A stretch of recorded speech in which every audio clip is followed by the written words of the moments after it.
प्रथमतः सभी महापुरुषों को अभिवंदन करके हम आज का ये कॉपरेशन का पार्ट सेकंड का लेक्चर डिस्कशन स्टार्ट करेंगे।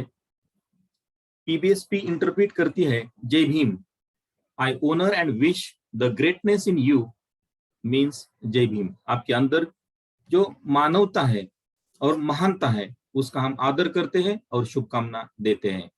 दैट्स जय भीम। तो सहकारियों, cooperation is another name for Ambedkarism. अम्बेडकरवाद का नाम कॉपरेशन है। वो कैसे हमने कल डिस्कस किया है। उसमें आज ये दो सेक्शन में डिवाइड किया है लेक्चर। पहले हम आईसीए प्रिंसिपल्स, वैल्यूज, सहकारिता वर्ष और सहकारिता का दशक, ये सब चीजें डिस्कस करेंगे।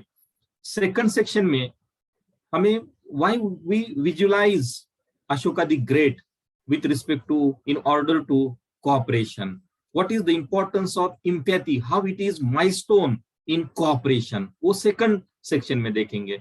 सहकारियों, हमने जो कल डिस्कस किया था कि cooperation yields trust, integration by cooperation. Cooperation समाज को, लोगों को एकत्रित करता है, सॉलिडरिटी क्रिएट करता है, इंटीग्रेट करता है, इकट्ठा करता है। और कास्ट डिवाइड्स, ये लाई है, caste lies and divides people.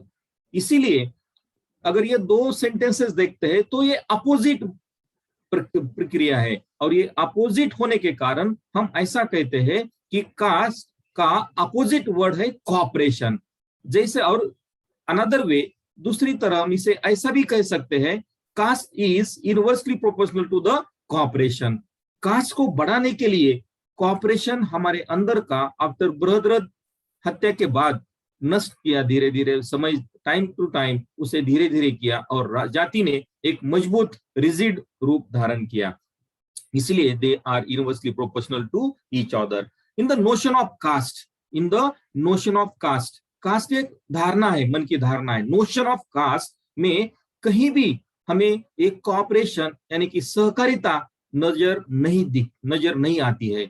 और इसीलिए जब कॉपरेशन होगा तो cooperation, in the notion of cooperation there will be no any space for caste और कास्ट सिस्टम। तो सहकारियों, ये हमने कल डिस्कस किया था। इसके साथ भी हमने ये वेरी अलग अलग व्याख्याएं, डेफिनेशंस ऑफ कॉपरेशन हमने डिस्कस की थी।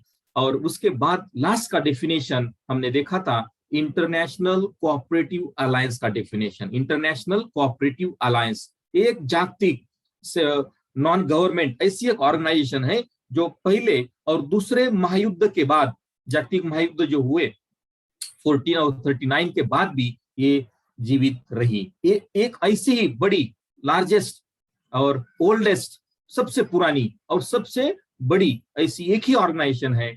और इसकी स्थापना 19 अगस्त 1895 में हुई थी। और इनका पर्पस क्या है, इसका उद्देश्य क्या है?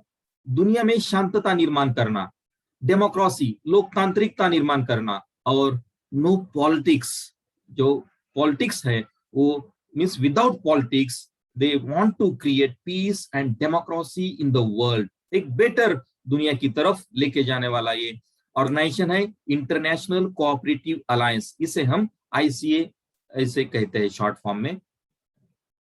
डेफिनेशन ऑफ आईसीए, इसका जो आज प्रिंसिपल्स और वैल्यूज देखने वाले हैं, 7 प्रिंसिपल, ये 1995 में इसमें ऐड किया गया है, last concern for community. Definition हम इसकी देखते हैं।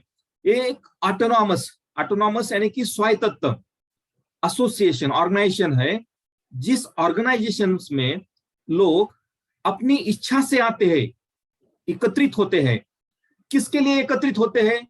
टू कंप्लीट अपनी जो नीड्स है, कॉमन नीड्स है, जरूरतें हैं, जो गरज है, कौन सी? इकोनॉमिक, आर्थिक, सामाजिक और सांस्कृतिक। ये 3 जो चीजें हैं, समाज के भिन्न भिन्न अंग है, ये तीनों के रिलेटेड जो भी जरूरतें हैं उसे पूरे करने के लिए जो भी आकांक्षाएं हैं, ये तीनों के साथ आर्थिक, सामाजिक और सांस्कृतिक, इनको पूरी करने के लिए अपनी इच्छा से लोग एकत्रित होकर जो संगठन बनाते हैं और जो लोकतांत्रिक वे से कंट्रोल करते, नियंत्रित करते हैं, उस संगठन को कोऑपरेटिव सहकारिता का संगठन कहते हैं। तो सहकारियों, ये डेफिनेशन हमने कल भी देखी थी, आज भी थोड़ा हमने उसे रिव्यू करके देखा है। तो ये आईसीए ने, इंटरनेशनल कोऑपरेटिव अलायंस, ये ऑर्गेनाइजेशन ने कुछ वैल्यूज जिसे हम कोऑपरेटिव वैल्यूज कहते हैं और कुछ उस वैल्यू से डिराइव होते हैं कुछ प्रिंसिपल्स जिसे हम कोऑपरेटिव प्रिंसिपल्स कहते हैं। तो आज हम इसकी चर्चा करेंगे। कोऑपरेटिव वैल्यूज, सहकारियों, ये 6 कोऑपरेटिव वैल्यूज है। Self help, self responsibility, democracy, equality, equity and solidarity, ये 6 कोऑपरेटिव वैल्यूज है। हम एक के बाद एक इसे गौर से देखेंगे। और 4 कोऑपरेटिव इथिकल वैल्यूज, यानी कि नैतिक मूल्य कौन सी है? Honesty, openness, social responsibility, caring for others, caring for others. तो सहकारियों, हम एक के बाद एक इसे देखते हैं। Self help, what is self help? Cooperative values, self help, इसे कैसे डिफाइन करेंगे? इन कोऑपरेटिव्स, सहकारिता का जो संगठन होता है, तो लोग एक दूसरे को हेल्प करते हैं फॉर म्यूचुअल बेनिफिट, दोनों के फायदे के लिए। एक दूसरे को हम जब हेल्प करते हैं और जिस हेल्प से दोनों का फायदा होगा, जिसे एक दूसरे के जिसकी हेल्प ले रहे हैं और दे रहे हैं, उस दोनों का भी फायदा होगा, उसे हम सेल्फ हेल्प कहते हैं। ये सेल्फ हेल्प है। In cooperatives, people help each other whiles helping themselves by working together for mutual benefit, that is called self help. तो सहकारियों, ये सेल्फ हेल्प है। दूसरा, सेल्फ रिस्पॉन्सिबिलिटी, स्वयं जिम्मेदारी। सेल्फ रिस्पॉन्सिबिलिटी का एहसास होना जरूरी है। सेल्फ रिस्पॉन्सिबिलिटी का, स्वयं जिम्मेदारी का एहसास, वो जो भावना है, वो निर्माण होना जरूरी है। ये individuals within cooperatives act responsibly and play a full part in the organisation. जैसे pay back to society program, ये ऑर्गेनाइजेशन बल्कि एक प्रोग्राम है, बट अगर इस कोऑपरेटिव एंगल से अगर हम देखेंगे तो जिनको भी जो रिस्पॉन्सिबिलिटी दी है, अलग अलग जो मेंबर्स है, national level, state level, regional level, तो दे विल अपनी जो जिम्मेदारी है, स्वयं जिम्मेदारी, वो खुद कंप्लीट डेलिब्रेट एफर्ट्स करके निभाएंगे। तो इस सेल्फ रिस्पॉन्सिबिलिटी, स्वयं जिम्मेदारी, ये दूसरा मूल्य है। तीसरा, डेमोक्रेसी, लोकतांत्रिकता, लोकतंत्र। A cooperative will be structured so that members have control over the organization. One member, one vote. एक जो सहकारिता का संगठन है, वो कंप्लीट पूरी तरह से लोकतांत्रिक पद्धति से नियंत्रित किया जाएगा और जिसमें एक मेंबर, एक वोट वैल्यू रहेगी। चौथा, equality. Each member will have equal rights and benefits. हम उतना कंट्रीब्यूट करेंगे और with respect to that contribution we will get the benefits. जिस तरह से हमारी भागीदारी होगी, उसी तरह से मींस हमें फायदा उसका मिलेगा। ये equal contribution and equal benefit, that is equality. Equity, equality और इक्विटी दिखते एक जैसे हैं, बट उनका ये अलग अलग टर्म्स है, अलग अलग शब्द है। Equity, members will be treated justly and Fairlie, एक न्याय के साथ सबके जो मेंबर्स है, जो भी सदस्य है उस संगठन के, सबके साथ न्याय से न्याय होगा, किसी के साथ अन्याय होने की प्रक्रिया वहां नहीं होगी। विशेष रूप से जस्टली एंड फेयरली हर एक मेंबर के साथ ट्रीटमेंट मिले होगी वहां उस ऑर्गेनाइजेशन में। Solidarity, members will support each other and other cooperatives, जो भी उस संगठन के मेंबर्स है, अलग अलग सदस्य है, वो एक दूसरे को जो कोऑपरेटिव एक्टिविटी है, उस संगठन की जो कृति है, एक्शन प्लान है, उस कोऑपरेटिव एक्टिविटी में हर एक व्यक्ति, हर एक मेंबर, सदस्य दूसरे मेंबर को सपोर्ट करेगा। साथ साथ जो संगठन उस पैरेलल, उसके जैसा काम कर रहे हैं, उस दूसरे संगठन को भी वो सपोर्ट करेंगे। ये है सॉलिडेरिटी, एसोसिएशन की तरफ लेके जाने वाला। एसोसिएशन प्रोसेस की तरफ लेके जाने वाला सॉलिड है। तो सहकारियों, ये 6 मूल्य हैं सहकारिता के। अगर हम ये इक्वालिटी और इक्विटी और क्लियर रूप से देखना चाहते हैं, इक्वालिटी यानी कि समानता। एक आपको जो चित्र में पेड़ दिख रहा है, उसे उसे उसके जो फल है, ये 2 बच्चों को लेना है। दोनों को सीढ़ी दी है, जो सीढ़ी की हाइट सेम हाइट है, लेकिन झाड़, ये जो पेड़ है एक तरफ मुड़ा हुआ है, एक तरफ बेंड हुआ है। इसके कारण सीढ़ी की हाइट इक्वल होने के बावजूद भी एक बच्चा फ्रूट अच्छी तरह से ले सकता है फल, और दूसरा बच्चा फल तोड़ ही नहीं सकता है, उसको वो फ्रूट का मजा ही नहीं ले पाएगा। यह है इक्वालिटी। सेम सीढ़ी हाइट जो है सीढ़ी की वो समान है, इक्वल है, दैट इज इक्वालिटी। चाहे वो फल मिले या ना मिले, that is the equality. What is equity? इससे आगे का एक स्टेप है इक्विटी इससे आगे का एक स्टेप है। अगर इससे जिसको फल नहीं मिल रहा है, उस लड़के को, उस बच्चे को थोड़ी सीढ़ी की हाइट अगर बढ़ाकर देंगे तो उसको फल मिलेगा, और ये उसके साथ न्याय होगा, विशेष न्याय होगा, दैट इज इक्विटी, और दोनों को भी फल मिलेंगे। तो ये डिफरेंस है इक्वालिटी में और इक्विटी में। इक्वालिटी समानता, इक्विटी विशेष न्याय, जस्ट फेयरली। तो सहकारियों, ये दोनों के बीच में डिफरेंस है। इसके बाद ये आईसीए ये कोऑपरेटिव वैल्यूज देने के बाद ये इसको भी महत्व देती है, नैतिक मूल्यों को। ऐसे 4 नैतिक मूल्य है, हम एक के बाद एक देखेंगे। पहला है ऑनेस्टी, प्रामाणिकता, ईमानदारी। तो ईमानदारी किसको बोलते हैं? ईमानदारी, ये प्रामाणिकता क्या है? Honesty is more than not lying, सच के मिस झूठ न होना, यानी कि हमेशा सच रहना, यही ऑनेस्टी है। It is truth telling, truth speaking, truth living and truth loving. हमेशा हमें मीन्स ट्रूथ बोलना, सच बोलना, ट्रूथ कहना, और ट्रूथ लिविंग जो बिहेवियर है उस ट्रूथ होना है, और ट्रूथ लविंग।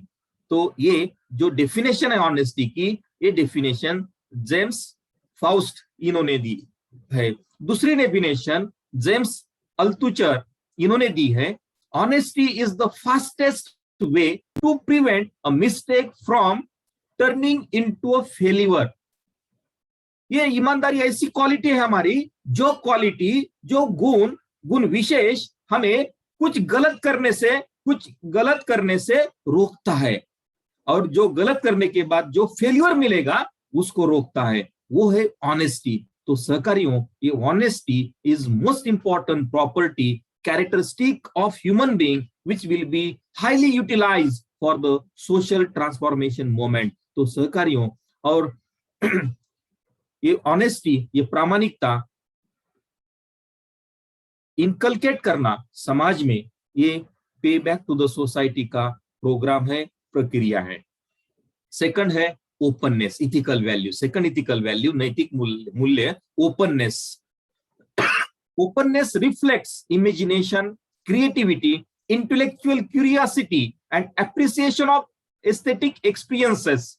सहकारियों, ये हमें खुद को इतना ओपन करना है कि जो it is like a blank और प्लेन माइंड, जैसे छोटे बच्चे का माइंड होता है, उस तरह हम ओपन होना है, पूर्वग्रह दूषित से दूर होके जाना है। तब जाके जो इमेजिनेशन है हमारे माइंड में, जो अलग अलग कल्पनाएं हैं, वो रिफ्लेक्ट होगी। क्रिएटिविटी तभी आएगी जब हम ओपन होंगे, और intellectual curiosity, probing inquiry, quality, characteristic कैसा होगा, ये हमारे अंदर कुछ जानने का इंटेलेक्चुअल क्यूरियोसिटी।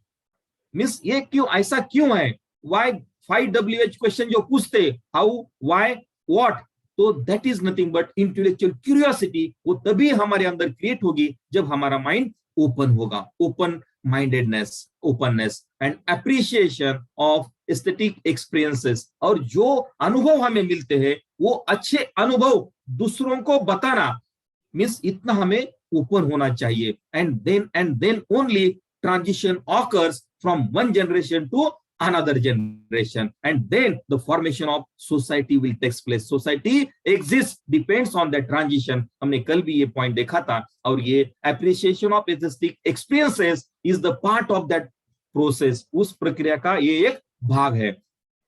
सोशल रिस्पॉन्सिबिलिटी, सामाजिक उत्तरदायित्व, तीसरी नैतिक वैल्यू मूल्य है सोशल रिस्पॉन्सिबिलिटी, सामाजिक उत्तरदायित्व.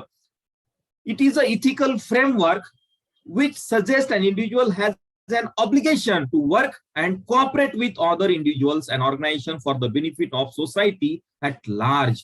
ये ethical framework है सामाजिक उत्तरदायित्व, जो व्यक्ति को व्यक्ति के अंदर भावना निर्माण करता है कोऑपरेट करने की, समाज के अंदर दूसरे जो लोग हैं उनके साथ कोऑपरेट करने की एबिलिटी क्रिएट करने की एक क्षमता प्रोवाइड करता है. और इसका पर्पस क्या है? For the betterment of the society. कुछ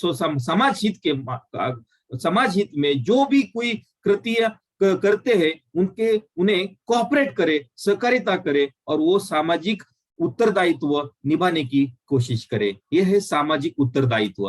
केयरिंग फॉर अदर्स, फीलिंग और showing concern for kindness to others. हमारे अंदर दूसरों के प्रति काइंडनेस, दयालुपन की भावना निर्माण होनी चाहिए, और तभी जाके हम ये सिंपैथी से जाके एम्पैथी की तरफ जा पाएंगे. Caring for others. तो सहकारियों, ये 6 कोऑपरेटिव वैल्यूज और ये 4 नैतिक मूल्य ऐसे होते 10. तो टोटल सब मिलके 10 वैल्यूज है वहां, जिसे हम कोऑपरेटिव एंड इथिकल वैल्यूज कहते हैं. आईसीए इसे इंप्लीमेंट करना चाहती है, और ये वैल्यू से क्रिएट होते हैं. ये वैल्यू जन्म देती है 7 तत्वों को, 7 प्रिंसिपल्स, जिसे हम प्रिंसिपल्स ऑफ कोऑपरेशन और कोऑपरेटिव प्रिंसिपल्स ऐसे कहते हैं. हम एक बात देखेंगे, वॉलंटरी एंड ओपन मेंबरशिप. ये जो प्रिंसिपल है, ये पहला प्रिंसिपल है.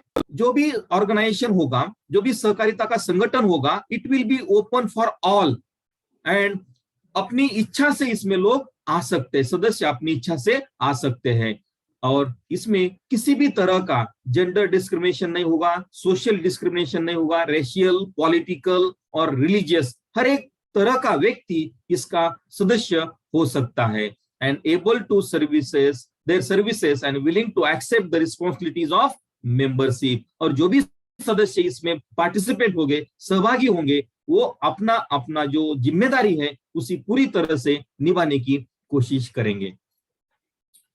दूसरा तत्व, second principle, democratic member control.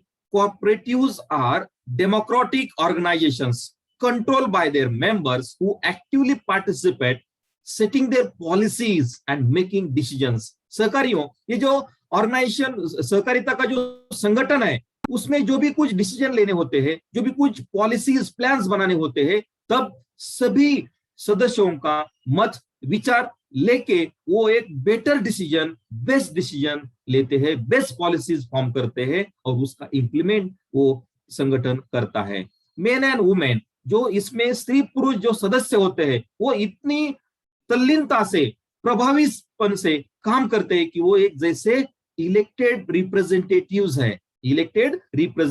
है. उनकी अकाउंटेबिलिटी इतनी रहती है. Members have equal voting rights. इनके जो सदस्य है, हर एक सदस्य को 1 मेंबर 1 वोट, ये जो लोकतांत्रिक पद्धति का स्ट्रक्चर है, उसी तरह ये पूरी तरह से ये सहकारिता का संगठन रहेगा.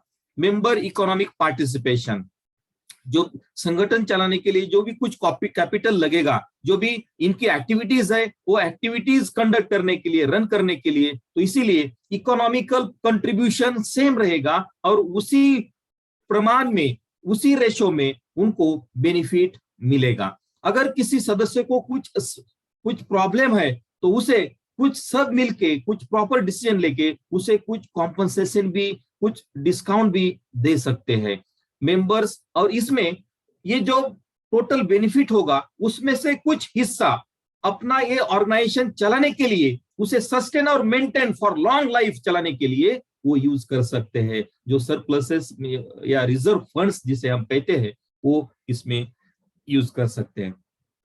Autonomy and independence, autonomy and independence, ये हर एक ऑर्गेनाइजेशन जो होता है, कोऑपरेटिव ऑर्गेनाइजेशन, सहकारिता का जो संगठन होता है वो स्वायत्तता और स्वतंत्रता की मीन्स उसे होती है, स्वतंत्र और स्वतंत्रता, एटोनॉमी और इंडिपेंडेंस, ये उनके ये इस स्ट्रक्चर के अंदर वो चलते हैं।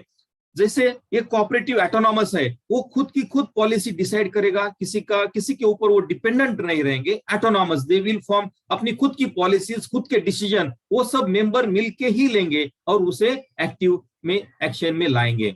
दूसरा, अगर ये ऑर्गेनाइजेशन दूसरी ऑर्गेनाइजेशन के साथ काम करता है, अगर उनका कॉमन गोल होगा, कॉमन अचीव कुछ कॉमन पॉइंट्स होंगे, वो कॉमन मुद्दों के ऊपर अगर ये ऑर्गेनाइजेशन काम करते हैं सहकारिता संगठन के, तब ये अपनी स्वतंत्रता अबाधित रख के उसे टच न करते हुए वो दोनों एक दूसरे के साथ काम करेंगे for the benefit of the society and for the benefit of both organisations members by maintaining their cooperative autonomy. तो सहकारियों, ये चौथा, पांचवा जो तत्व है एजुकेशन, ट्रेनिंग एंड इंफॉर्मेशन। सहकारियों, जो भी सहकारिता का संगठन अच्छे से चलाने के लिए, सस्टेन करने के लिए, ज्यादा से ज्यादा कम्युनिटी का बेनिफिट कर देने के लिए ये एजुकेशन, ट्रेनिंग एंड इंफॉर्मेशन बहुत ही जरूरी है। जैसे कि pay back to the society program, हम हमेशा कोई ना कोई टीटीसी कैंप, केडर कैंप या training camp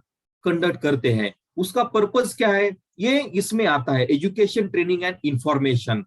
number of trainers बढ़ाने के लिए हम ज्यादा से ज्यादा लोगों के पास कैसे पहुंचे, हमारा एजुकेशन जो है वो through this training we are providing with by pay back to society programme. तो सहकारियों, ये cooperative provides education and training, और ये ट्रेनिंग सभी लोगों को दी जाती है, जो top to bottom, all type of worker, super class 1 to the last 4 class 1, इस सभी लोगों को ये ट्रेनिंग दी जाती है। इलेक्टेड, किसी को elected representatives, managers and all type of the employees. क्यों दी जाती है? ताकि वो प्रभावीपणे अपना काम प्रभावित रूप से ये कोऑपरेटिव को सस्टेन और मेंटेन करने का काम कर सके, इसके लिए ट्रेनिंग दी जाती है, एजुकेशन दी जाती है, ये ऑर्गेनाइजेशन आईसीए का इंफॉर्मेशन दिया जाता है। They inform general public, particularly young people and opinion leaders about the nature and benefits of cooperation. और ये समाज के बाकी के लोगों को भी दी जाती है, जैसे कि जनरल पब्लिक, कॉमन पीपल को,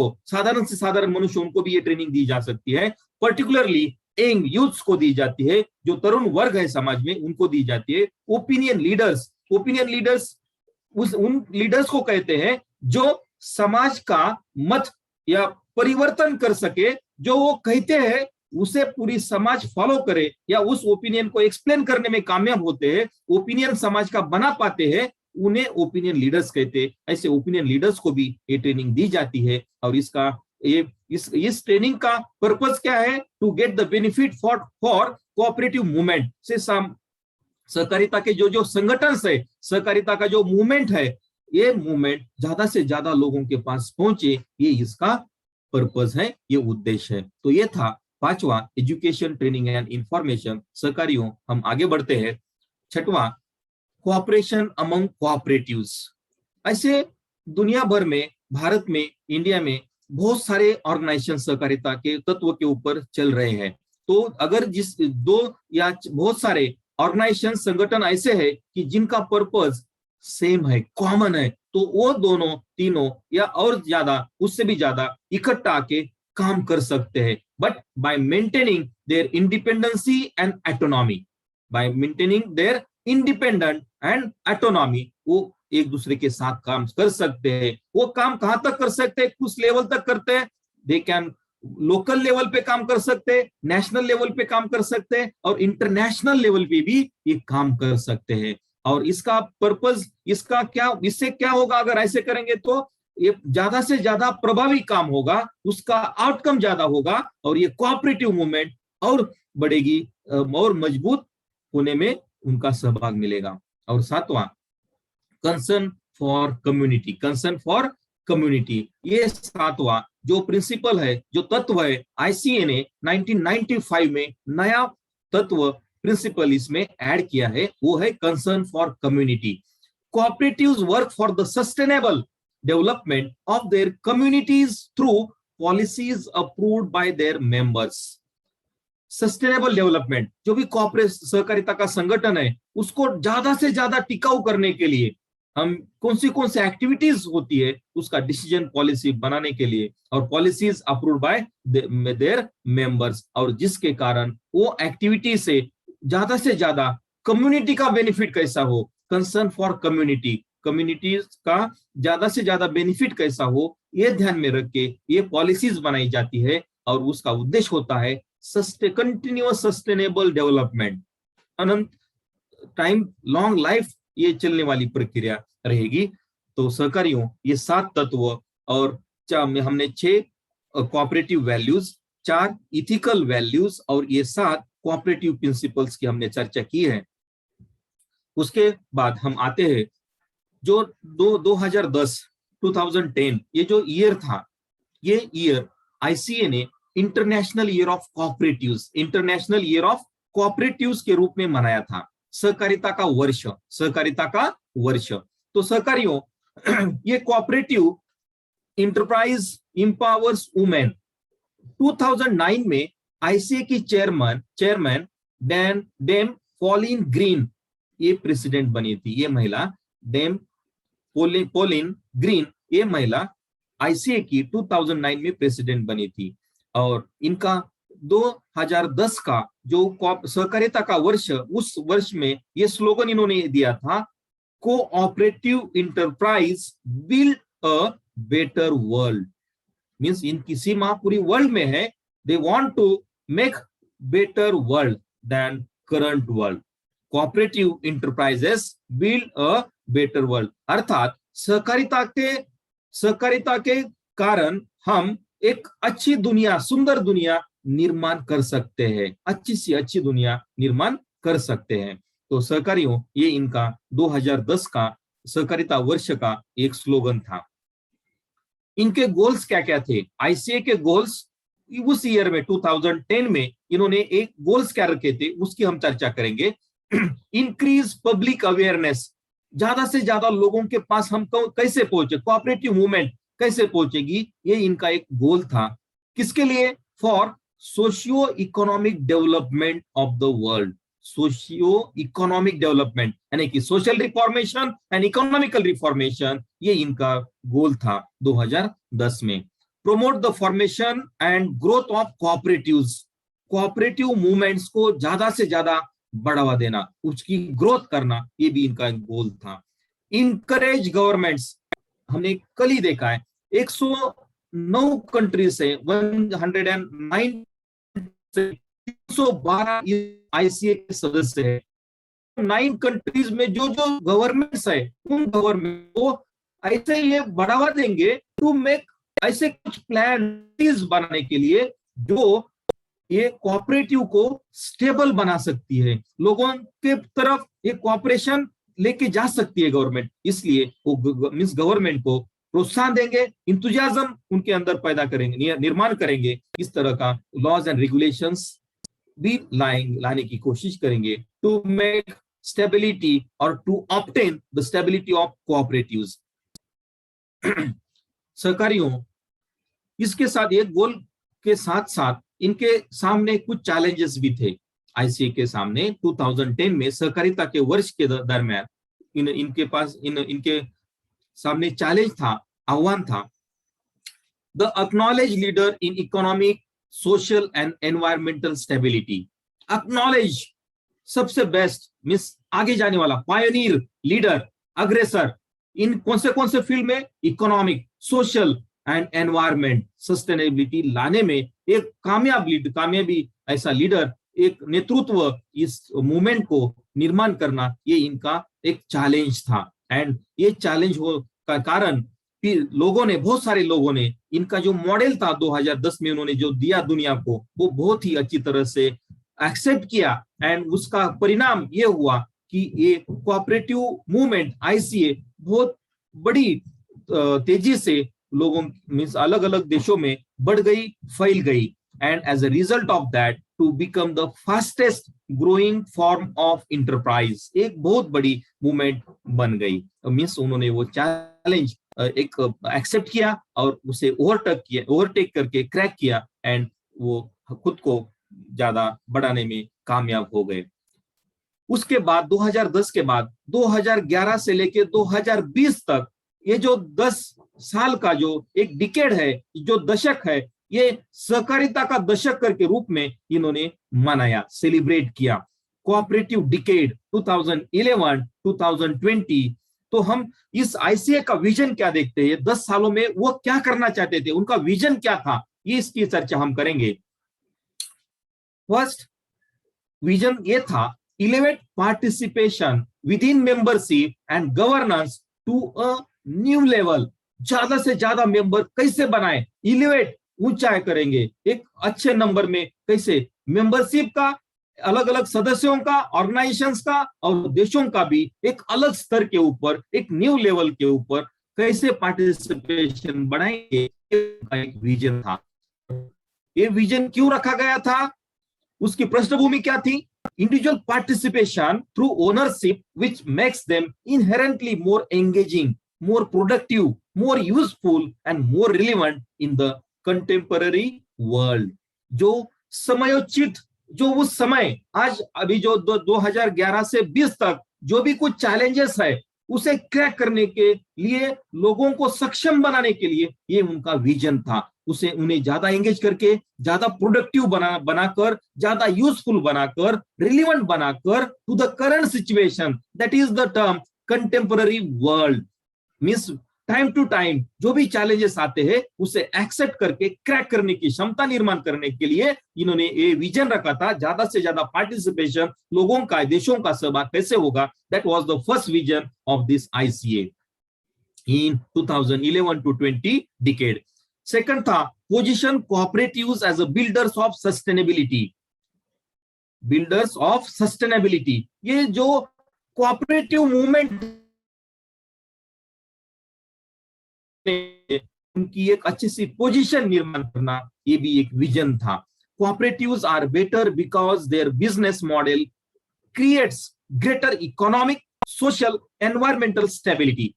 इन्होंने अपना फ्रेमवर्क, अपना एक स्ट्रक्चर ऐसा बनाया हुआ है कि जो इकोनॉमिक, सोशल और एनवायरमेंटल सस्टेनेबिलिटी पूरी दुनिया में ला सकता है। इसलिए इनका दूसरा ये था कि एक अच्छी पोजीशन ये तीनों क्षेत्रों में बनाए रखना। तीसरा, build the cooperative message, secure the cooperative identity.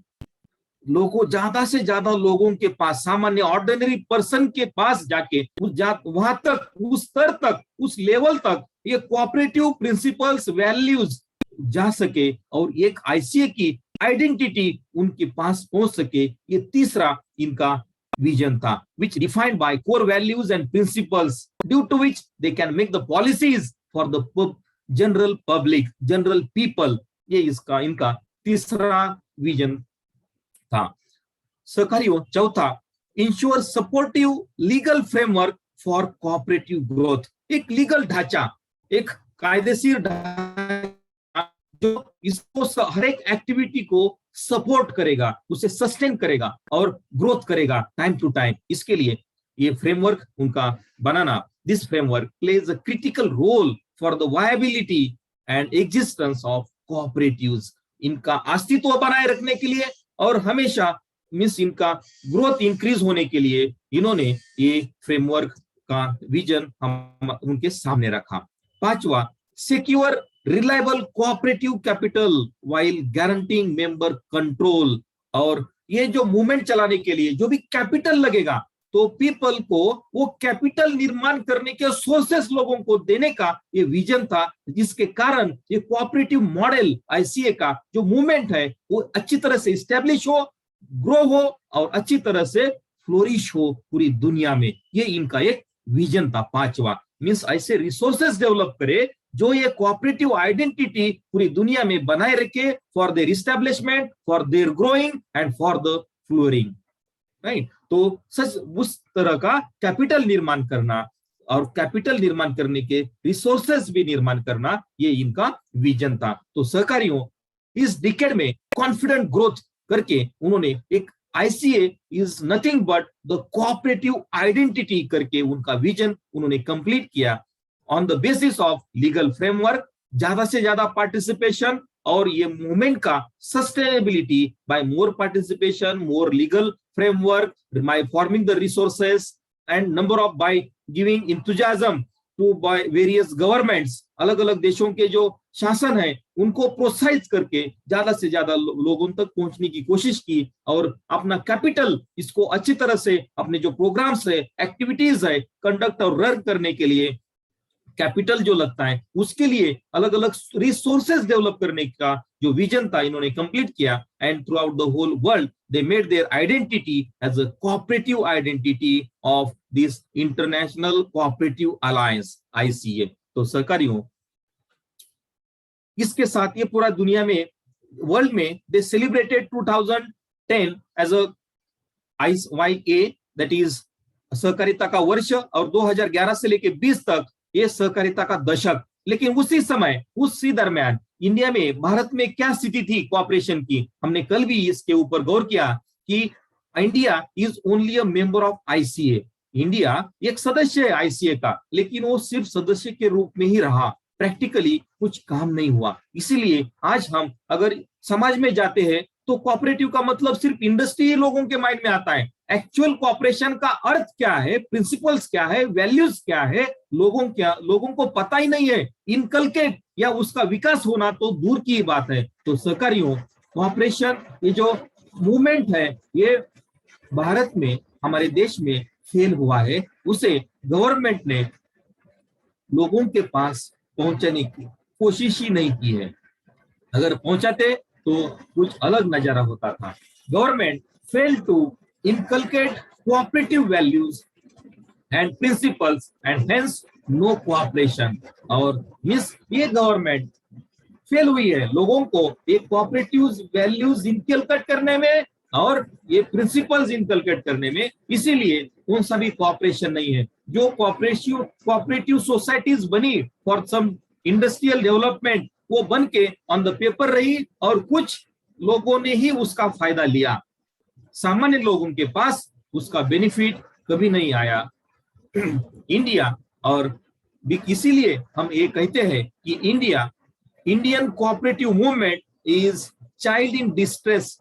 बहुत तकलीफों से ग्रस्त जो बच्चा है, उस तरह की हालत ये सहकारिता मूवमेंट की, कोऑपरेटिव मूवमेंट की इंडिया में है, भारत में है। तो ये बहुत ही दयनीय अवस्था है, ऐसा हम कह सकते हैं। और ये अगर मूवमेंट हमें लाना है तो हमें बहुजन समाज में एबिलिटी टू कोऑपरेट क्रिएट करनी पड़ेगी, एबिलिटी टू कोऑपरेट क्रिएट करनी।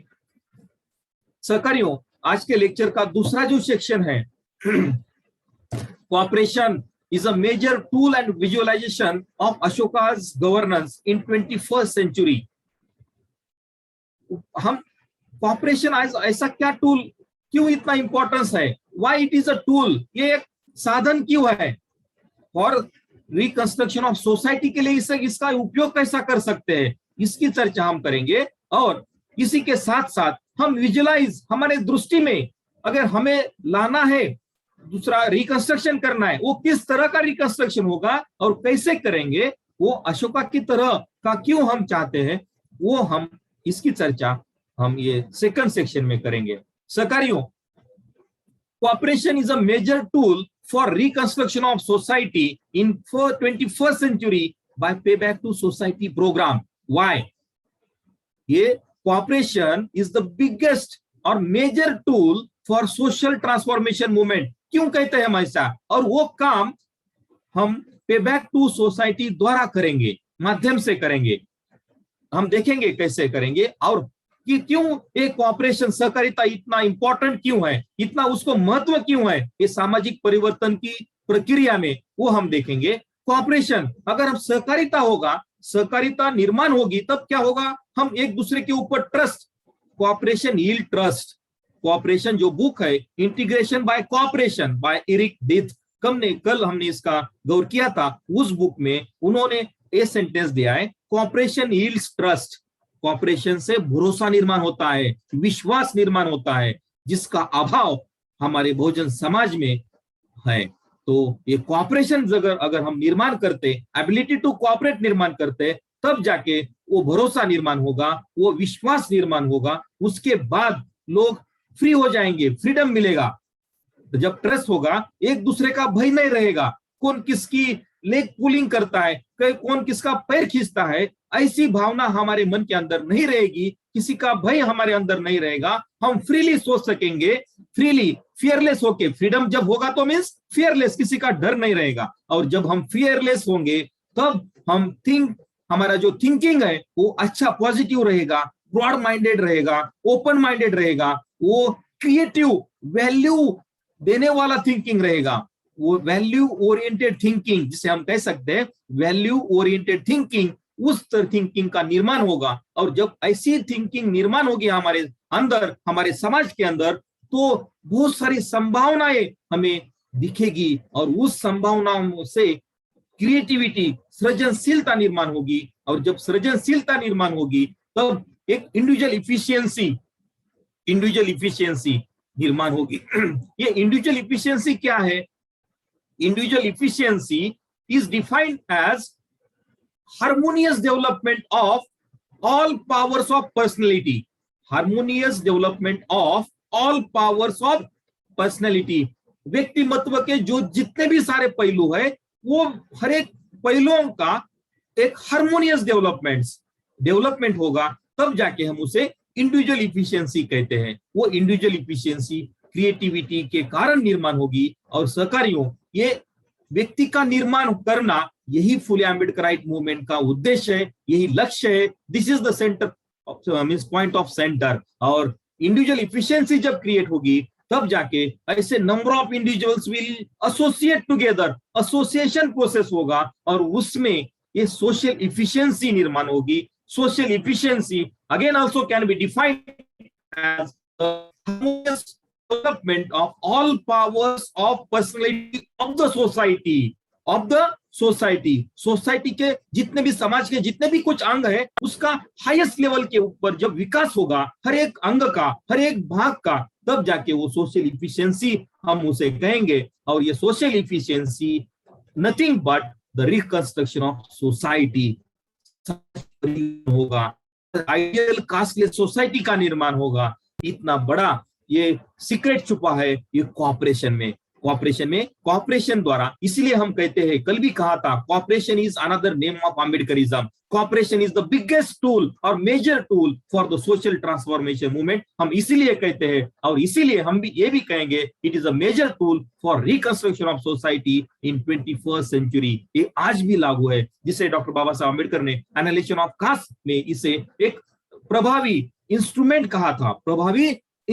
कहा था। वही हम कॉपरेशन अगर लेके जाएंगे समाज में, तो सहकारियों, reconstruction of society is not difficult, it will become easy and closer to us. तो सहकारियों, cooperation will trust will freedom will create fearless, किसी की भीति नहीं रहेगी, भय नहीं रहेगा। और because of that fearlessness, thinking, creative value create करने वाला थिंकिंग डेवलप होगा। एंड जब ऐसा होगा, it will create more possibilities will be converted into the creativity, and creativity will give birth for individual efficiency, and through the individual efficiency we can go to social efficiency. Social efficiency is nothing but the reconstruction of society. So सहकारियों, because of this, it is a major tool for social transformation movement in 21st century.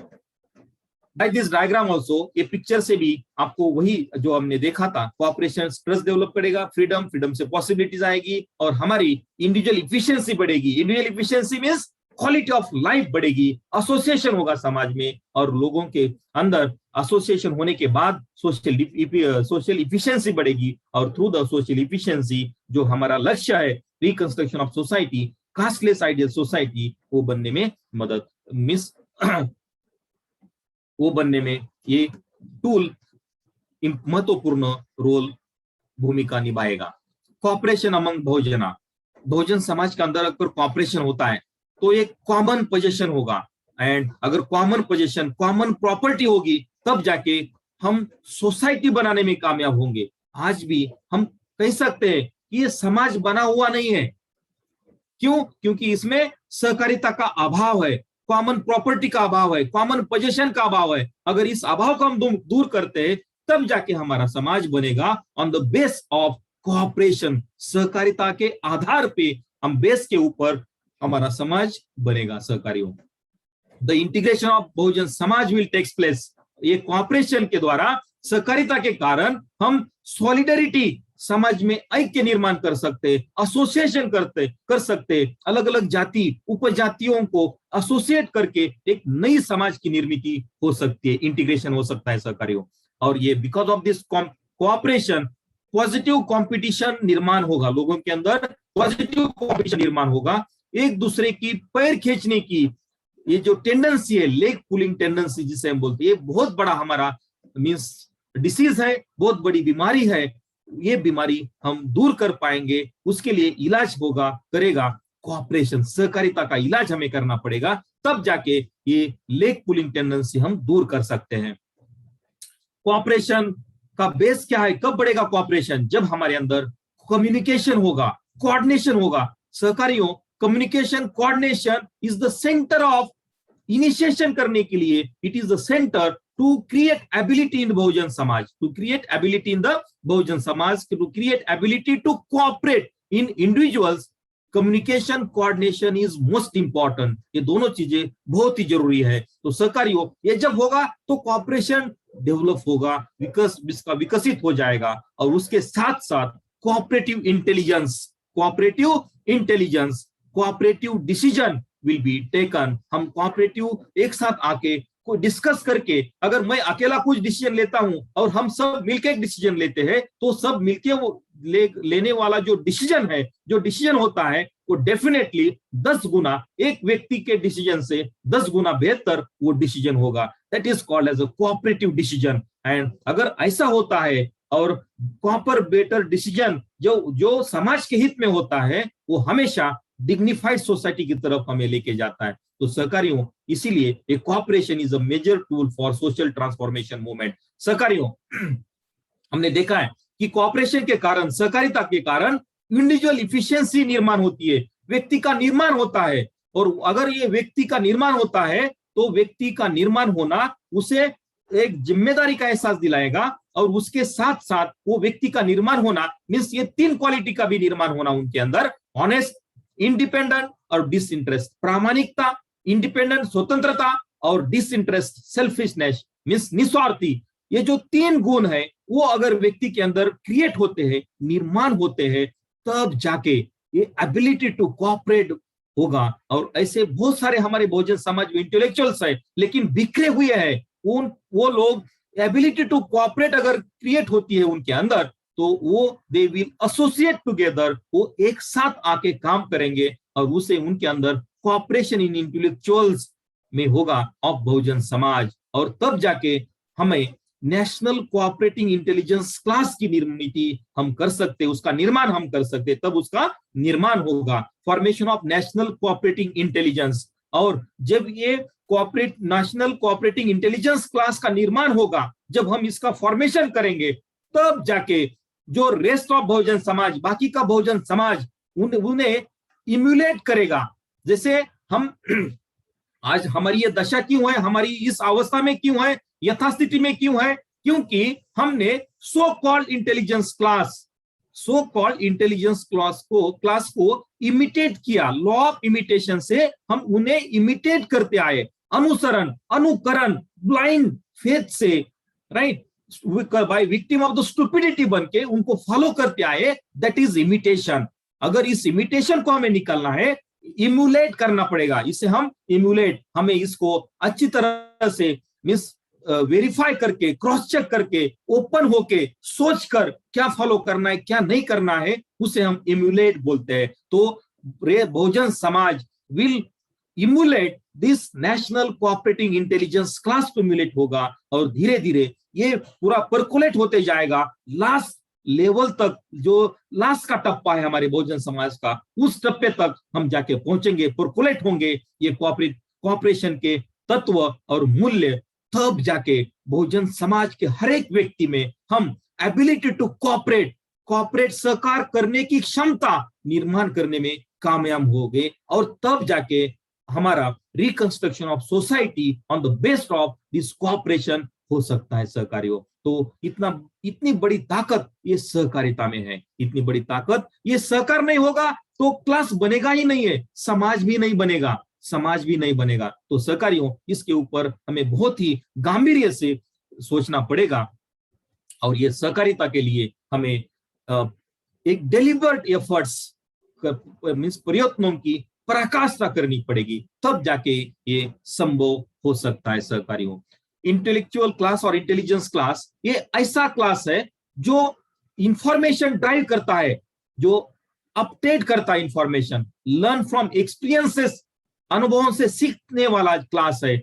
और जिस तरह का environment है, चाहे वो political हो, social हो, religious हो, उस तरह का जो एनवायरमेंट है उसे एडॉप्ट करता है, उसे मात करके आगे चलता है। अंडरस्टैंड थॉट एंड रीजन, जो भी थॉट्स एंड रीजन अंडरस्टैंड करके उसे परसेप्ट करता है, समझकर आगे चलने वाला ऐसा क्लास है। और ये उनको जो थॉट्स है, महापुरुषों की जो थॉट्स एंड रीजन है, उसे लेके कृति में लाने की क्षमता उसमें है, इसको हमें इंटेलिजेंट क्लास कहते हैं सहकारियों। और इसके साथ साथ ये क्लास ऐसा है ओपन माइंडेडनेस, कंप्लीट तरह से open mindedness, whole heartedness, having responsibilities.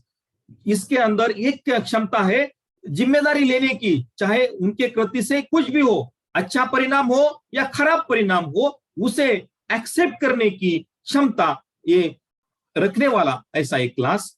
And scientific वैज्ञानिक दृष्टिकोण जिस ग्रुप में, जिस क्लास में है, और हर समय प्रोबिंग इंक्वायरी करने की जो क्षमता, जैसे हम इंटेलिजेंस बोला, इंक्वायरिंग इंटेलिजेंस बोला, उसे हम ये जो साइंटिफिक रिसर्च एटीट्यूड और प्रोबिंग इंक्वायरी करने की जो कैरेक्टरिस्टिक रखने वाला ऐसा एक क्लास है जिसे हम इंटेलेक्चुअल क्लास। और ये नेशनल लेवल पे कोऑपरेटिव जब होगा तब इसे हम नेशनल कोऑपरेटिंग क्लास ऐसा हम कहेंगे। तो सहकारियों, ये Bahujana will be ahead in cooperative intelligence, और जब ये क्लास बनेगा तब हम ये प्रोसेस उसे, तो हमारा ये this is the one object, this ये एक गोल है हमारा, इन नेशनल कोऑपरेटिंग इंटेलिजेंस क्लास बनाना पे बैक टू सोसाइटी का एक गोल है। ये बनाकर उसे सस्टेन करना, उसे मेंटेन करना, लाइफ उसे जीवित रखना विद क्वालिटी, जो टाइम टू टाइम जो आने वाले चैलेंजेस को वो क्रैक करेगा, उसकी क्षमता बनाए रखना, वो भी हमारा एक गोल है। और इसीलिए सहकारियों, हमें ये चीजें हमारे अंदर इनकलकेट करनी पड़ेगी। What is that? Cooperative learning, cooperative decision and cooperative perception. इसके साथ हम उसे लंबे समय तक जीवित रख पाएंगे और हमारा reconstruction of the society process continue रहेगा and it will be maintain for a longer time. तो सहकारियों, इट इज ऑल ये सहकार के मूल्य और तत्व के ऊपर डिपेंड है, बेस्ट है। सहकारियों, एम्पैथी जैसे सिंपैथी, ये सिंपैथी का हम इसको अपोजिट, तो इससे भी आगे जाने वाला वर्ड बोल सकते हैं, शब्द बोल सकते हैं। सिंपैथी क्या करता है? सिंपैथी हम दूसरों का दुख देख के सिर्फ उसे सिंपैथी दिखा सकता है, अरे ओके ऐसा हो गया, बाहर से ही। लेकिन एम्पैथी उससे भी अंदर जाके उसका जो अनुभव है, उसका जो दुख है, उस दुख का एहसास हमारे अंदर भी आना, उस एहसास को पाना, उसके दुख के एहसास को पाना, दैट इज एम्पैथी। और इसीलिए हम बोलते हैं empathy is the milestone for cooperation. Empathy is the milestone for cooperation. तो व्हाट इज एम्पैथी? एम्पैथी एक ऐसी क्वालिटी है जब हम दूसरों के ट्रांस में, उसके व्यक्तित्व में जाके उसका जो अनुभव है, उस अनुभव को हम खुद अनुभव कर सकते हैं। ऐसी क्वालिटी को हम एम्पैथी बोलते हैं। An experience by entering the trance of the person and act for better experience for that person, that's the empathy. एक फॉर एग्जाम्पल हमने पे बैक टू सोसाइटी द्वारा एक लेबर का रजिस्ट्रेशन चालू किया था। लेबर की समस्या, कामगारों की समस्या क्या क्या है, उनका क्या क्या दुख है, ये अगर हमें जानना है तो कामगार के व्यक्तित्व में, उसके ट्रांस में, उसके जगह पे जाके हमें वो महसूस करना पड़ेगा, उसका अनुभव करना पड़ेगा, तब जाके हम उस कामगार के लिए अच्छे से काम कर सकते हैं। उस दुख का निवारण करना, उसका एहसास होके वहीं नहीं रुकना, लेकिन उसका दुख जो है, उसकी जो समस्याएं हैं, उस समस्याओं का हल ढूंढना, उसको बोलते हैं एम्पैथी। ये कैरेक्टर अगर ये हर एक व्यक्ति में अगर आ जाएगा तो सहकारियों दुनिया में समस्या नाम की चीज डे बाय डे कम होती जाएगी, और वन स्टेज और एक समय ऐसा आएगा ये समस्या रहेगी ही नहीं। सब लोग हैप्पीली पीसफुल वेलफेयर स्टेट का निर्माण होगा, वेलफेयर स्टेट का निर्माण होगा। इतनी बड़ी ताकत एम्पैथी में है, इतनी बड़ी ताकत ये एम्पैथी में है। ये सिंपैथी ही लोग दिखाते हैं, और ये sympathy should be converted into empathy, तब जाके हम लोगों के लिए, समाज के लिए काम कर सकते हैं, उनका जो उत्तरदायित्व उसे निभाने में कामयाब हो सकते हैं। सहकारियों ट्रांस में जाना पड़ेगा हमें, that is the empathy. Means कोई भी काम एम्पैथी के अलावा हो नहीं सकता है। जो भी हम महापुरुषों के एग्जाम्पल लेंगे, तो अगर उनके अंदर एम्पैथी नहीं होती तो वो समाज के लिए अपना जीवन समर्पित नहीं कर सकते। कौन सा भी एग्जाम्पल आप सोच कर देखिए, एम्पैथी आपको वहां नजर आएगी ही आएगी। तो ये एम्पैथी, इसीलिए हम एम्पैथी को एक माइलस्टोन ऑफ फॉर कोऑपरेशन, जब तक एम्पैथी आपके अंदर निर्माण नहीं होगी, आप उसका एहसास नहीं कर पाएंगे, तब तक आपके अंदर एबिलिटी टू कोऑपरेट निर्माण नहीं होगी। ये इनिशिएशन है, इनिशिएशन। जैसे एक आदि प्रक्रिया चालू होती है, लेकिन चालू करने के लिए हमें कुछ करना पड़ता है, we have to add some energy. ये empathy is like that, initiation लेके, जैसे हम गाड़ी स्टार्ट करने के लिए बटन स्टार्ट करते हैं या गियर डालते हैं, तो ये स्टार्टिंग पॉइंट है, इनिशिएशन पॉइंट है एम्पैथी फॉर कोऑपरेशन, और तब जाके हम ये एबिलिटी टू कोऑपरेट डेवलप करते जाएंगे, इनकलकेट करते जाएंगे। तो इतना बड़ा ये इंपॉर्टेंस रोल है, important role of empathy in the cooperation process, cooperation process। ये एक प्रक्रिया है सहकारियों, हर एक शब्द हमें प्रक्रिया की तरफ लेके जाता है, और ये हम कब समझ में पाते हैं, जब इसे एक्शन में जब हम लाते हैं। इसलिए doctor Baba Saheb Ambedkar means philosophy, जो विचारधारा जो है, इट इज एक्शन आइडियोलॉजी। इसलिए हम कहते हैं, हम जब तक एक्शन में नहीं जाएंगे तब तक उसका एहसास नहीं हो पाएगा, और तब तक वो एम्पैथी हमारे अंदर निर्माण नहीं हो पाएगी। तो सहकारियों, एम्पैथी, इसीलिए हम कहते हैं empathy is the milestone for cooperation. Empathy is an intimate understanding of the person, intimate understanding of the person। दूसरे व्यक्ति को सोशियो साइकोलॉजिकल एटमॉस्फियर, हम हमेशा ये शब्द यूज करते हैं, सोशियो साइकोलॉजिकल एटमॉस्फियर। ये हम कब समझ पाएंगे? ये तब समझ पाएंगे जब हमारे अंदर एम्पैथी निर्माण होगी, एम्पैथी कैरेक्टर हमारे अंदर होगा, तब ही जान पाएंगे, अथवा नहीं। Have a empathy on victims of caste system। हमें किसके लिए एम्पैथी हमारे अंदर डेवलप करनी है? We are the victims of the caste system। तो उनके लिए ही ये एम्पैथी हमें यूज करनी है, और वो एम्पैथी अगर निर्माण हो गई तब हमें समझेगा how they are the victims, how they are the sufferers। महानायक कांशीराम जी, इन्होंने मलेशिया में अपने भाषण में कहा था, पहला दलित कॉन्फ्रेंस थी, first Dalit conference in Malaysia in 1998। उसमें ये उद्घाटनीय भाषण में उन्होंने कहा था कि भारत के लोगों ने जितना सहा है, जितने विक्टिम बख्श बने हैं, वो जितना उन्होंने सहा है, दे आर सफरर्स। दुनिया में ऐसे कोई देश में कोई भी लोगों ने इतना नहीं सहा होगा जितना भारत के लोगों ने ये जाति व्यवस्था के कारण इतना उन्होंने सफर दुख सहा होगा। तो सहकारियों, इससे हम गौर कर सकते हैं, कंक्लूड कर सकते हैं कि how Indian Bahujan Samaj are means suffered of this caste system, Manuvadi system. तो अगर उनके प्रति हम एम्पैथी हमारे अंदर लाएंगे तो ही हम वो विक्टिम से उनको वहां से फ्री कर सकते हैं। सहकारियों, will truly understand them better than any other person. जिस पर्सन के अंदर ये एम्पैथी निर्माण होगी, वो पर्सन ही दूसरे व्यक्ति को अच्छी तरह से जान पाएगा और उसकी समस्याओं का हल ढूंढ पाएगा अथवा नहीं। तो सहकारियों, इसीलिए हम कहते हैं empathy is the milestone for cooperation. तो सहकारियों, हम हमेशा बोलते हैं, हमारा स्लोगन है, महान अशोका का राज आएगा, हम सबको भयमुक्त बनाएगा। वाई, क्यों कहते हैं हम ऐसा? Ashoka, why Ashok, we want Ashoka's governance in 21st century. क्यों कहते हैं? Visualization of government of Ashoka the Great is the biggest utility of cooperation for social transformation movement in 21st century. Why?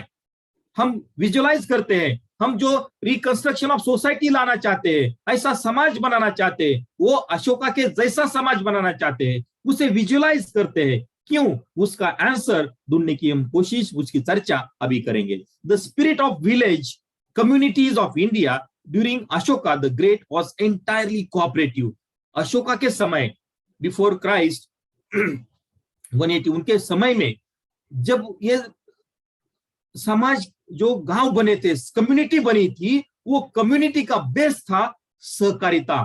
Community किसके ऊपर बनी थी? सहकारिता के तत्व और मूल्यों के ऊपर बनी थी। मींस जो भी विलेज थे, spirit of village communities was cooperation. तो कोऑपरेशन के ऊपर उन्होंने अपना साम्राज्य बनाया था।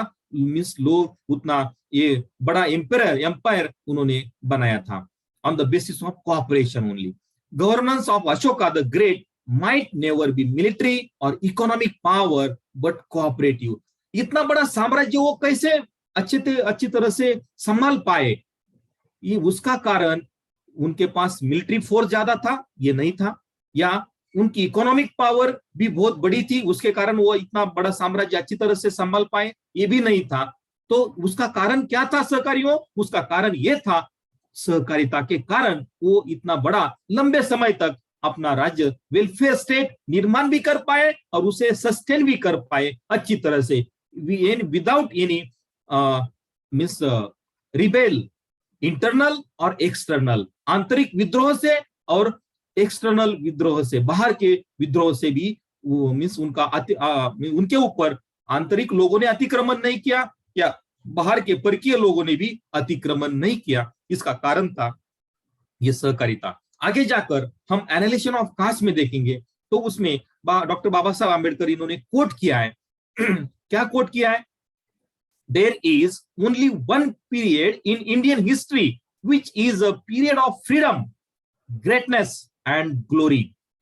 Period of freedom, greatness and glory, एक गौरव प्राप्त, वैभवशाली ऐसा एक ही पीरियड था जिसमें फ्रीडम था, जिसमें स्वतंत्रता थी, महान ऐसा एक ही पीरियड, वैभवशाली ऐसा एक ही पीरियड था, और वो था पीरियड ऑफ मौर्य एम्पायर। वो था पीरियड ऑफ, ऐसा क्यों कहा उन्होंने? आगे वो कहते हैं, at all other times the country suffered from defeat and darkness. बाकी के सब समय में भारत के ऊपर, अपने कंट्री के ऊपर मींस अलग अलग अतिक्रमण हुए और हम हमेशा डिफीट, पराभूत और एक अंधकार में रहे। आगे, but the Maurya period was the period when Chaturvarna was completely annihilated, when the Shudra who constituted the mass of people came into their own and become the rulers of the country. Maurya ये जो period था, जो समय था, उस समय में चातुर्वर्ण जो सिस्टम थी पूरी तरह से नष्ट हो गई थी, की गई थी, और शूद्रा ये जो थे, बहुजन समाज जो था, वो तब का governing community, rulers of the country थी। तो ये क्यों कहा होगा? क्योंकि ये इक्वेलिटी, जो न्याय, समता, स्वतंत्र, बंधुता के ऊपर समाज की निर्मित अशोका मौर्य के पीरियड में इन्होंने की थी, और उसका बेस था ये कोऑपरेशन, उसका बेस था ये कोऑपरेशन के कारण ये सब। अगर हम अशोका के शिलालेख जो देखते हैं, अशोका के जो शिला, इसीलिए हमारा विजन अशोका, हमारे महापुरुषों का सपना था अशोका का भारत निर्माण करना। डॉक्टर बाबा साहब आंबेडकर इससे यही हमें मैसेज देते हैं, निर्देश करते हैं, हमारा जो भारत होना चाहिए वो अशोका जैसे होना चाहिए। महानायक कांशीराम जी, इनको भी जो सपना था भारत कैसा होना चाहिए, तो अशोका का भारत होना चाहिए। तो हमारे महापुरुषों का सपना ही हमारा सपना है सहकारियों, और उसे पूरा करने के लिए हमें डेलिबरेट एफर्ट्स करने की जरूरत है, और उसे लिए हमें कोऑपरेशन की जरूरत है सहकारियों। अशोका ने इतना बड़ा जो साम्राज्य निर्माण किया था, एम्परर निर्माण किया था, वो कलिंगा युद्ध के बाद की स्थिति में बता रहा हूं। उसके बाद उन्होंने 3 प्रतिज्ञाएं ली थी, मैं युद्ध नीति का त्याग करता हूं, उसमें ये स्थिति थी, और उन्होंने युद्ध नीति का त्याग किया। हर एक जो कॉन्फ्लिक्ट करने वाली स्थिति उनका उन्होंने त्याग करके ये जो स्टेप्स है, ये बेमनुष्यता अमनुष्यता का नीति का त्याग करता हूं, और मैं लोगों के कल्याण के लिए मेरी प्रयत्नों की पराकाष्ठा करूंगा। ये 3 प्रतिज्ञा उन्होंने ली थी, और अपना काम ये 4 स्टेप्स के साथ उन्होंने किया था। हेल्थ फॉर ऑल, जो सबके लिए जरूरी है, फंडामेंटल नीड, मूलभूत गरज है, health for all. Education for all, हमने ये देखा ही है। थिंकिंग स्किल फॉर ऑल, ये तीनों चैप्टर में जो हमने पहले कास्ट, एजुकेशन और थिंकिंग स्किल, इसमें सब चीजें आ गई है। अशोका ने ये 3 स्टेप, और चौथी बहुत ही महत्वपूर्ण स्टेप उन्होंने की थी, डेलिबरेट एफर्ट्स फॉर और to enhance the ability to cooperate to all. लोगों के अंदर एबिलिटी टू कोऑपरेट, ये जो क्षमता है सहकार करने की, वो उन्होंने निर्माण की। वो कैसे निर्माण की? शिलालेख के द्वारा, एडिक्ट्स जो बोलते हैं, शिलालेख के द्वारा। हमें अशोका को समझना है तो हमें शिलालेखों के ऊपर गौर करना पड़ेगा। और सहकारियों, वो शिलालेख अगर हम देखते हैं तो ये जो हमने जो डिस्कस किया है, कोऑपरेट सहकारिता के मूल्य और सहकारिता के तत्व, सब उसी में, ये शिलालेखों में हम देख सकते हैं, वो नजर आ सकते हैं। तो इसीलिए ये मूल्य के आधार पर सहकारिता निर्माण हुई थी, और वो सहकारिता के आधार पर अपना वेलफेयर स्टेट बनाने में और सस्टेन करने में, मेंटेन करने में, टिकाऊ बनाने में वो सक्सेस रहे, यशस्वी रहे। और इसी का कारण था ये सहकारिता। और ये सहकारिता के कारण ही कम से कम पुलिस दल, कम से कम मिलिट्री फोर्स के बावजूद भी वो अपना साम्राज्य लंबे समय तक लेके गए। और ये पर्पस ऑफ द एडिक्ट्स इनके एक शिलालेख में लिखा है कि ये मैं एडिक्ट शिलालेख बनाता क्यों हूं, इसका पर्पस क्या है, कि इसमें जो कुछ लिखा है वो लोग अपनी एक्शन में, कृति में लाके अपना जीवन में गौरव प्राप्त करे, और ये लंबे समय तक चले, ये जनरेशन टू जनरेशन चलते रहे। इतनी बड़ी उनकी सोच थी। उनके समय के लोग, कुछ इतिहासकारों का तो ऐसा कहना है, अशोका द ग्रेट एक 10,000 साल से 10,000 साल का आगे का सोचते थे। जो आज है 21st सेंचुरी, तो 10,000 आगे की सोच आज रखने वाले ऐसे व्यक्ति अशोका द ग्रेट थे, महान व्यक्ति थे। और एक वेल्स, H.G. वेल्स, इन्होंने एक हिस्ट्री के ऊपर बुक लिखी है, पृथ्वी निर्माण होने से 1918 तक, दूसरा महायुद्ध खत्म, पहला महायुद्ध खत्म होने के उतना बड़ा पीरियड उन्होंने उसमें लिखा है, उसका डिस्क्रिप्शन उन्होंने किया है। उसमें वो कहते हैं कि amidst the tens of thousands of names of monarchs that crowd the columns of history, their majesties and graciousness and serenities and royal highness and the like, the name of Ashoka shines and shines almost alone a star. इतिहास के स्तंभ लेखों में जो स्तंभ है, उनके हजारों महापुरुषों के नाम है, तो महापुरुषों में एक ही नाम दिखता है, वो है अशोका द ग्रेट, महान अशोका का। और ये सितारे जैसा चमकता है। क्यों? उसका जो मैजेस्टी है, उसकी जो महानता है, वो ग्रेसियसनेस है, उनका दयालुपन जो है, सेरेनिटी जो है, उनकी विशालता जो है, और रॉयल हाइनेस, शाही उच्चता जो है।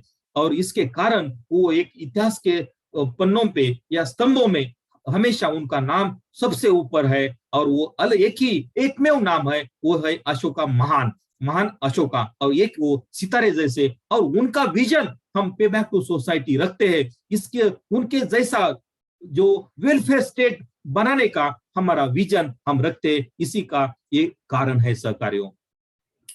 एक स्टेटमेंट है मेडलाइन ब्रिजेस का, give the world the best you have and the best will come back to you. हमारे पास जो भी है वो दुनिया को दे दो, वो दुनिया में जो अच्छा है वो आपके पास वापस आ जाएगा। मीन्स अगर हम अच्छा देंगे तो अच्छा ही मिलेगा। तो हमें क्या देना है?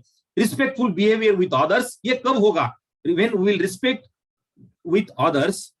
प्रॉब्लम सॉल्विंग एटीट्यूड जब हमारा रहेगा। Source of acknowledgement and appreciation, अगर कोई किसी ने अच्छा किया तो हमें एप्रिशिएट करना चाहिए, एक्नॉलेज करना चाहिए। हमें हमेशा हमारा एटीट्यूड पॉजिटिव रखना चाहिए। हमें हमेशा कंटिन्यूअल कम्युनिकेशन, कोऑर्डिनेशन रखना चाहिए एक दूसरे के साथ, फ्री फ्रॉम वांट, एक अपेक्षाहीन कोई अपेक्षा नहीं रहना चाहिए। कभी हमारे मन में भय नहीं रखना चाहिए और हमेशा हम सोशल एसोसिएशन के लिए सोचना चाहिए। अतदीप भव की तरह हमें सोचना, be your own light, need modesty and willingness to cooperate, हमेशा हमें कोऑपरेट, एबिलिटी टू कोऑपरेट हमें इनकलकेट और डेवलप करने के लिए सोचना चाहिए। Supportive relationship and respectful relationship maintain करनी चाहिए।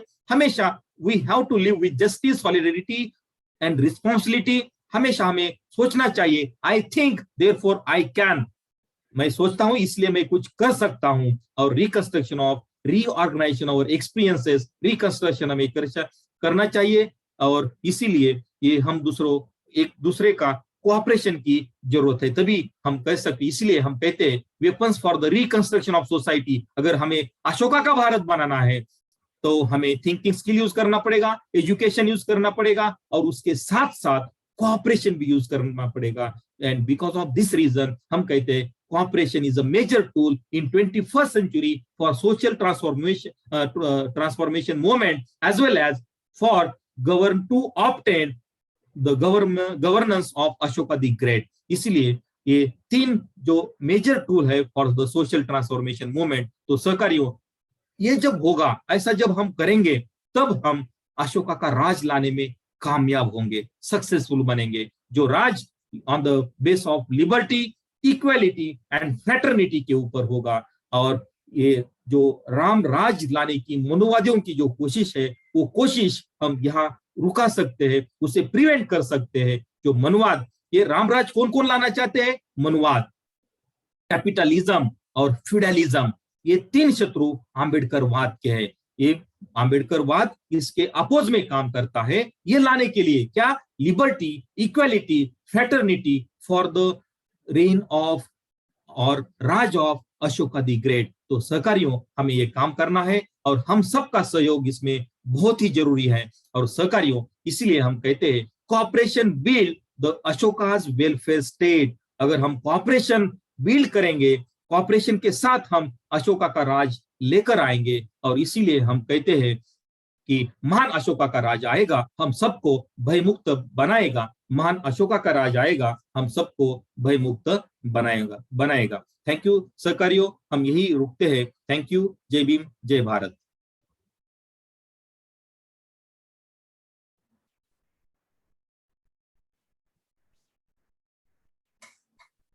यस सर, आप